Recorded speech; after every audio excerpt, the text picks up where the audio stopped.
Let's talk about poop. It might be uncomfortable. Let's talk about it. It could save your life. It's not really like a very comfortable topic. We should talk about poop because it's important. The number of young people being diagnosed with cancer is on the rise. And that includes colon cancer, which many people associate with old age, but not anymore, says Dr. Andrea Sirsik, head of the colorectal section at Memorial Lots of people Sloan young Kettering. die from this stuff, y'all. For colon cancer patients, they were in their 60s, 70s, or 80s, and then all of a sudden we were seeing Back in the this day. influx of young adults. I never thought that I would have cancer because I was He's like 26. 26 years old, you know. 26. And it was heartbreaking. An estimated 154,000 people in the U.S. All right, so look at this number right here.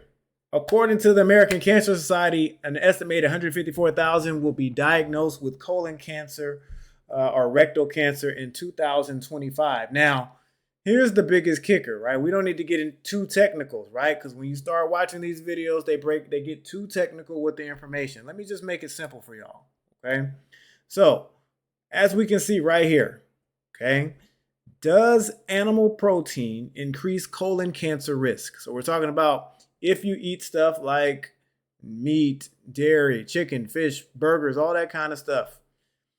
The strongest evidence points to red meat and processed meat. Both of these are classed as carcinogens, okay, by the World Health Organization. So here's the main reason why eating this dead animal protein, dead flesh, right, causes colon cancer, right? Heme iron. Okay, so heme iron can damage the colon lining and promote formation of carcinogenic compounds. So again, if you don't, and by the way, your colon, if you don't know, that's your large intestine. Okay, so that's the part of your intestine that literally starts making poop. That's why they started talking about, we need to talk about poop.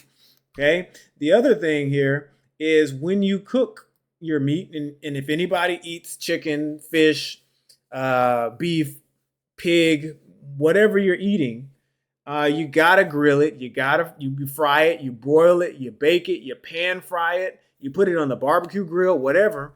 What they do is when you do that, you create what is called heterocyclic amines, or HCAs. And then they also create these things called polycyclic aromatic hydrocarbons, or PAHs.